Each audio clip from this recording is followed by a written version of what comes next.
টলিউডের খবর পেতে চান সাবস্ক্রাইব করুন টলি সিক্রেট আর পেয়ে যান আপনার পছন্দের তারকার লেটেস্ট আপডেট।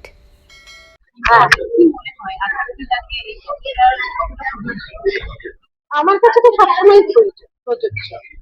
আমি তো প্রত্যাবর্তন মানে শিকড়ের কাছে সবসময়ই থাকি। আমি তো শিকড় ছেড়ে নড়ি না, কারণ শিকড়ই আমার অস্তিত্ব। কিন্তু আমি কি সেটা কাউকে বোঝাতে পেরেছি বা শেখাতে পেরেছি আমার নিজের জীবন দিয়েও? কিছু জনকে হয়তো পেরেছি, কিন্তু যে আমি যে সবার মধ্যে সেটা দেওয়ার চেষ্টা করেছি, আমি কি পেরেছি? না, আমি পারি। সেরকম এই ছবিরও গল্প যে প্রত্যাবর্তনের দরকার আছে। একটা সময় তোমার প্রত্যাবর্তন হতেই হবে। তোমাকে পরিস্থিতি এমন জায়গায় নিয়ে গিয়ে ফেলবে যে তুমি নিজেকে যতই অহংকারী ভাবো, যতই বড় ভাবো, যতই ভাবো যে আমি খুব ঠিক, একটা সময় তোমাকে ওই শিকড়ের ওখানে ফেলবেই, এবং সেটারই দরকার আছে এবং সেটাই অস্তিত্ব।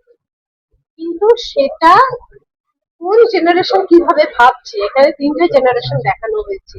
তারা কিভাবে ভাবছে এবং তাদের ভাবনা অনুযায়ী তাদের কি লজিক, তাদের যুক্তিটা কি, সেটাই দেখানো হয়েছে। এবং সবসময় একজন মহিলা কোথাও না কোথাও অসহায় থেকেই যায়।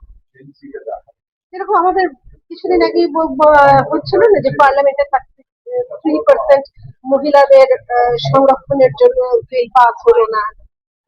তো একটা মহিলার, এটা হয়তো খুবই দুঃখের, অনেকে কষ্ট পেয়েছে, সব ঠিক আছে, আমারও খারাপ লেগেছে, কিন্তু পুরুষের দ্বারা যদি ইনফ্লুয়েন্সড হয়, তাহলে তো সে যেখানেই কাজ করুক না কেন, তার নিজের মতামতের যদি যুক্তি না থাকে, সে যদি ভাবে যে না আমি বাড়িতে গিয়ে একবার ডিসকাস করে আসবো, তার নিজের লেখাপড়া, নিজের বুদ্ধি যদি না অ্যাপ্লাই করতে পারে, করার যদি জায়গা না থাকে, তাকে যদি করতে না দেওয়া হয়, তাহলে কি কি পরিস্থিতি হতে পারে একজন মহিলার, এবং সে সারা জীবনই অসহায় থেকে যায় যে পজিশনেই থাকে।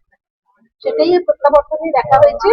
এবং সেটার সঙ্গে পরের জেনারেশনের কি কি অসুবিধা হতে পারে, এবং পরের জেনারেশন কিভাবে ভাবছে, এবং পরের জেনারেশন কেন স্পেস চাইছে, কোথায় গ্যাপ হচ্ছে, কি অসুবিধে হচ্ছে, এবং কোথায় রেকটিফাই দরকার আমাদের, সেটা এই ছবিতে খুব সূক্ষ্মভাবে দেখানো হয়েছে।